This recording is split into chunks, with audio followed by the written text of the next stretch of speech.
Is it difficult with injuries, with so many commitments in cups, etc.? Do you have to make certain decisions? Now, can I just take you back to the Essex Senior Cup? Did you have to, what decisions do you have to make there in order to put a team out? Yeah, I mean, of course you have to make decisions. Every manager will tell you that. I was a little bit, we had to go to Grays midweek last Tuesday night, and to be honest, I had 8 senior players available to me. I managed to sign 3 on at the last minute, and I knew at the time that they was eligible for that competition, and I actually reported it to the Essex FA before the game. I was a little bit disappointed in that I think I got accused of being disrespectful to Grays Football Club. Well, the alternative was to send kids, which some teams might have done. I didn't do that. I tried to fill 11 senior players, and we got beaten on the night fairly and squarely. But to be called disrespectful for doing that, I think is a bit low, to be honest. But the people might have paid good money to go all the way to Rush Green to see a game which they felt was, what's the word I'm looking for? It wasn't a real game as way maybe they will contend.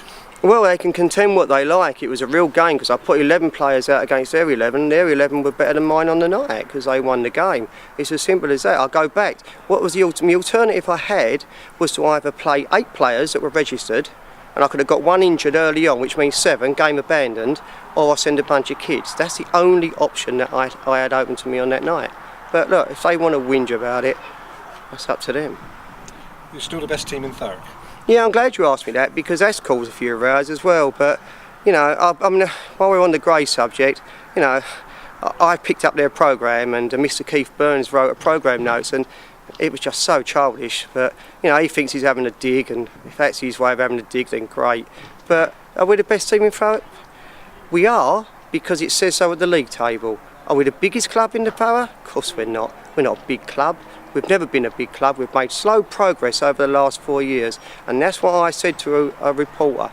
That's what we've done, made slow progress, and thankfully we're in the Ryman Premier now, and I think we're going in the right direction. But we're not a big club. We haven't got the history of Grays. We haven't got the history of Thurrock. But that's another little cheap dig people like to have at us. But I don't know why, because we don't claim to be a big. We get 150 people here. If you get 150 people at your games, you're not a big club.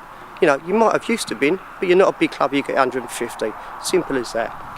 But finally, to focus on the positive about the club, just behind your left shoulder is what looks like a stand going up. There are roots, there are acorns, and there are buildings going up. Yeah, we do little bits at a time. As I said, it's slow progress. It took us 4 years, took us 3 years to get out of Ryman 1 and get us into the Ryman Prem.